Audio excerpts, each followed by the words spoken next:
Today our topic is about the IPython and we will be going deep into that. Okay. Firstly, let us know what is meant by the IPython. See, the IPython stands for the Interactive Python, which was started in the year 2001 by Mr. Fernando Ferreira as the Enhanced Python Interpreter. See, we all know that there are two types. One is the interpreter, one is the compiler.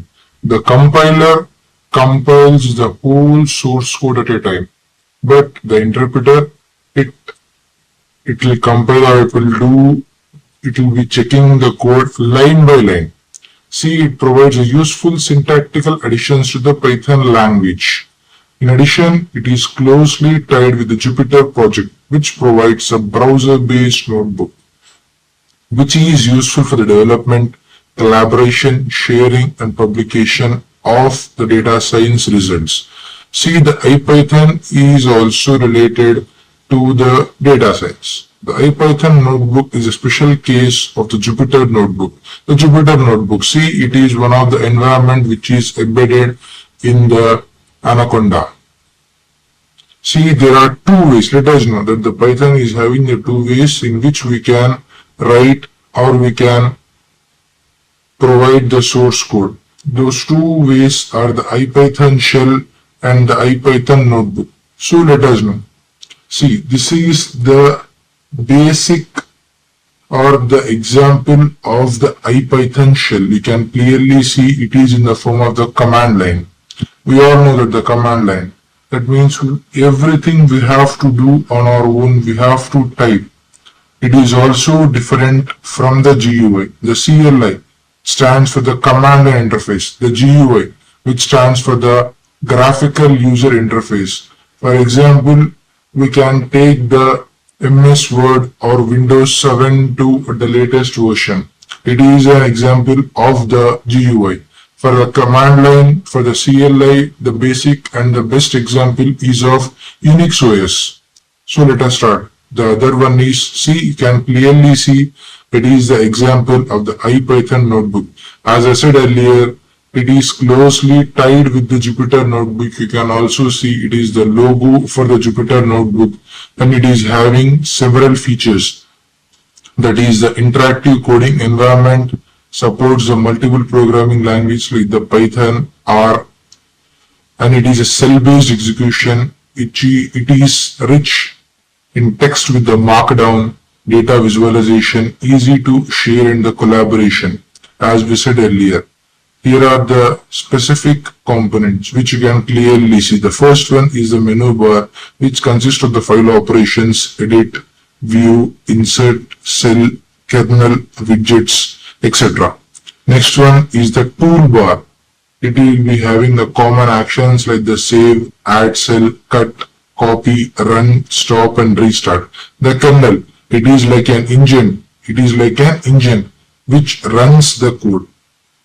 It is like an engine which runs the code. The next one, the notebook name.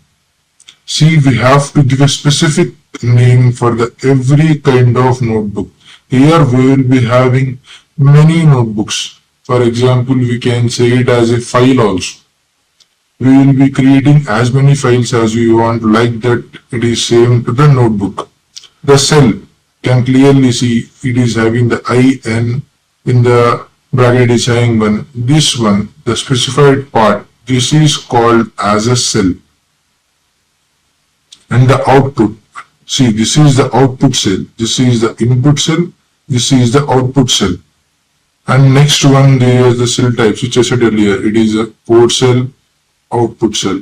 And next you will be having a doubt like, why do we use this IPython notebook? See, it is used for the combination of the code, output and explanation in the one document only. It is ideal for the data analysis, visualization and machine learning. It is reproducible and shareable. We can even share this to any person. It supports the interactive exploration of the data. The common shortcuts which are used in the IPython notebook or the Jupyter notebook are A, which is used to insert the cell above, B, which is used to insert the cell below, Shift plus Enter, for the running and move on to the next. Control plus enter for the running of cell, M for the converting to the markdown, Y to convert to the code, DD for the deleting and selecting cells. The next one. See, here's a small process for the launching and the installation of the IPython. Firstly, we have to check whether do we have the IPython in our specified computer or laptop. For that sake, first you have to install the Python. Here I have provided you the link for installation of the Python. You can access it. And next one, during the installation, we have to select and add the Python to the path. The step 2, it is the install IPython. Open the command prompt if you are having Windows or Linux or Mac OS. You can install the IPython using the following command: pip install IPython, which I have provided you after the step 3. After the step 2. The step 3, it is to verify the installation. You can check the IPython installed or not by writing or by entering IPython the dash. Here you can see it is having a dash. In the IPython or in the data science, we will say it as the option version. If the version number is displayed, the installation is successful. Note down that the version should be above 3.8 or 3.9, which can be better for the usage. And the step 4, the launching of IPython. Open the command prompt or terminal, type the following command and press enter: IPython. See, in some of the operating systems, you should be entering I and P in the caps. Not to all, but in only some OS, in some operating systems like the Mac OS, like the Unix OS, like the Linux OS. The step 5. It is about the exiting of the Python. To close IPython, type exit or plus Control D, which is for the Linux and Mac OS, or Control Z. Then enter. It is for the Windows. The summary. Here we have given the install Python, install IPython, pip install IPython, verifying, launching, and start coding. Now next, see, here I have provided you an image which is stating or which is showing that how after the installation of the IPython, how it looks like. And next one, the basic Python program. See, for any kind of the Python program, we will be using the simple variables like the A, B, C or X, Y, Z, or any kind of the variable which is from the A to Z alphabets. Here I have used the X. I have given it the value of 10. For Y I have given the value 20. And I am saying that Z equals to X plus Y. That means I am storing the value of X and Y after the completion of the addition into the Z. See, we have to remember that the operands and operator. Here you can clearly see X plus Y. The X and Y are called as operands. Plus operator, it is an arithmetic operator. It is called as the operator. Likewise, you can printing simply. If you enter the X, it will be showing or displaying the value stored in the X. For Y, it is showing 20. For Z, it is showing it is displaying the exact value like 30. See, we can also write the same thing, or we can also print the variable value in the same way like the Python. We can also write here, see, I have wrote here the print Z. And next one of the important thing which is in the help and which is in the IPython data science is the help and documentation. The help and documentation in the data science refers to the built-in manuals, user guides, tutorials, and online resources that assist the users in understanding the libraries, functions, tools, and programming concepts, making it easier to learn, troubleshoot, and develop the data science applications. So we are saying that the help and documentation, it is like a user manual or a user guide which helps. See, if you are going on a trek to some place, you will be taking off some kind of the maps, some kind of the user manuals, because you don't know what will be there. The map helps you to guide to the specific destination or somewhere.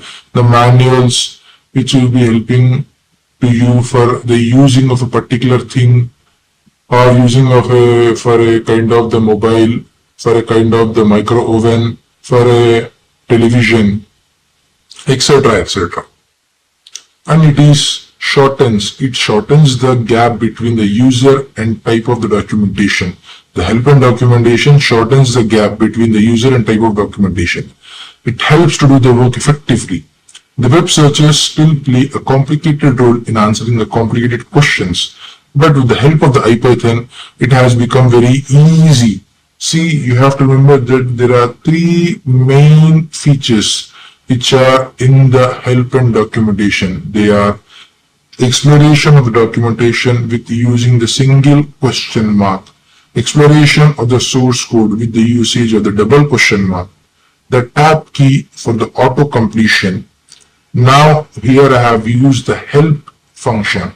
It is displaying that welcome to the Python 3.8 version, the help utility, and it is showing all the things like the enter the name of the module or topic to get help on the writing the Python program using the Python modules, and everything it is showing. And next one, it is the example one. I have entered here the keywords. Here it is showing the list of the Python keywords which are there. The keywords which are there in the Python, like the false, none, true, and, as, asset, async, await, break, class, continue, from, global, if, import, in, is, lambda, non-local, finally, except, else, elif, for, not, in, etc. etc. Second example. Here I had wrote the numpy. Firstly, the numpy stands for the numerical Python.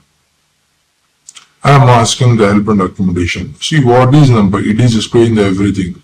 It is an array of objects for the arbitrary homogeneous items, fast mathematical operation over the arrays, and how to use the documentation. And everything it is there, it is showing. Next one, the accessing of the documentation with the single question mark. In data science, the single question mark or the question mark operator is used in the IPython and Jupyter Notebook to quickly access the documentation, that is, of the doc string. Everything is stored in the format of the doc string of a function, class, or object. It displays the information about its purpose, parameters, and usage, helping the users to understand how to use it correctly. See, in the input box, I have used the variable s, and I had taken the data type set. See, for that sake only, whatever the thing is written is in the curly braces. We know there are several types of data types, like the int, bool, dictionary, set, tuples, list, all these things. For that sake, I have used a data type set. For that sake, all the data which is written is embedded within the curly braces. Even the dictionary values are also embedded within the curly braces, but there is a difference that it will be for dictionaries, it will be having the key and value pairs. For sets, there is no key and value. I have written that print yes, it is showing all the things, and I had asked it to display what is having in S through using a single question mark. It has showed all these things. It is showing that new empty set object, set iterable, new set object, build an unordered collection of unique elements. Now the next one, accessing the source code with the double question mark. In IPython and Jupyter Notebook, the double question mark operator is used to display the source code of a function, class, or object. When available, it helps the users understand how the code is implemented and works internally. As I had said earlier, we will be using a double question mark for accessing of the source code which is written. I have written the same thing in an example. You can clearly see I had used the S variable and I have used a double question mark for accessing of the source code. It is showing that the length is of the 4, and it is showing that built an unordered collection of the unique elements. It is showing the source code also. The next one, exploring the modules with the tab completion. It is another useful interface used for the auto completion with the help of the tab key, which is used for exploring the contents of the objects, namespaces, and modules. Here we will be using the tab key to indicate when here we will be using the tab to indicate when the tab key should be pressed. It helps the users to explore available options, write code faster, and reducing the typing errors. Often we will be having the errors in terms of the typing, but the tab key helps us to eradicate the errors while typing. The tab completion of the contents of the object contents. The every Python object has various attributes and methods which are associated with it, like the help function, which we said earlier. The Python is also having a built-in directory function that refers to a list of items or list of them. The tab completion interface is much easier. It is much easier to see list of all available attributes of an object, which we can type the name of the object followed by the period operator or the dot operator or the character, dot character, and the tab key. To narrow down the list, we can type the first character or the several characters of the name in the tab key, which will find the matching attributes in the methods. Note it down. A key point you have to remember that we have to, when we are trying to get something, the tab should be within the angular bracket. We can also say it as a tag, and we have to use the tab button. We have to press the tab key. We should not press the enter. Please note it down. The next one, here's an example about that. I have taken the same variable s.tab and have pressed the tab key. So it is displaying all the things which are having its methods, modules, operations, and everything. Here I have used a single character like s.c. It is showing the similar elements or similar kind of operations and objects or modules. And next one is about the double characters. More than one character or more than two characters is called as the several character, to find an operation or method or object with the help of the several characters. Here also I have used the same thing, but here I have used the double characters. And next one is also, see, I have used here triple characters, COP. There is only one operation, that is the copy. The next one, accessing the hidden methods. By default, we all know that the private methods are omitted to display the protected methods. We should use the underscore for accessing a private. We will be using the double underscore for accessing the protected ones. Here I have used double underscore and is showing all the protected and the private operations. Here I am importing the package with the help of tab completion. See, here I have wrote the import h tab which is in the tab is enclosed within the angular bracket, so it is called as a tag. In general terms, I had imported with the h here. It said that import h. It is displaying all the modules and the packages which are starting with the h. And here I have used the numpy. It is showing all the things with the numpy. Here I have written the from. I am importing a specific package or module. Sorry, I am importing a specific module from the package. Here I have wrote that from itertools import co tab.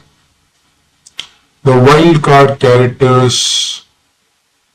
The wildcard characters in the IPYTHON are the special symbols such as the asterisk. The star symbol is said as the asterisk for the computer students, which is used to search and locate the variables, functions, methods, and objects based on the partial names. Here I have used str.*find*. single question mark. The single question mark is used to get the about that particular thing, what it is. Here it is displaying all the things. I have used it is showing that str.find, str.rfind. I have used here warning. It is showing all the things which are using there. The next one, the magic commands in the IPython. The IPython adds on top of normal Python syntax to the magic commands, followed with a percentile prefix. They are categorized into two types. They are, or that is, the line magic, which is used the single prefix of the single percentile prefix, which is used on a single line of input or statement. The cell magic, which is used with the double percentile prefix for performing of a multi-line of input or statement. Next one, the pasting the code errors. Generally, when we try to copy something from the web, we will be web or the text editors, we will be often using the shortcut key, that is the Control C and the Control V. It will give an indentation error and interpreter markers are involved. To avoid this error, we will use the percentile paste and percentile C paste. So running the code externally. As we develop the code in the IPython Explorer and text editor that we want to store and reuse rather than running the code in another window. In IPython session is providing the percentile run. We can use it with the percentile run with the file name .python extension. So timing the code, it determines the execution time with the percentile time it and double percentile time it. Percentile time it. It is used on a single line of input, like which I have written here, and double percentile time it, which is used on a multi-line of input, which I have written a small program. Please note it down. Okay, thank you. That's all for today.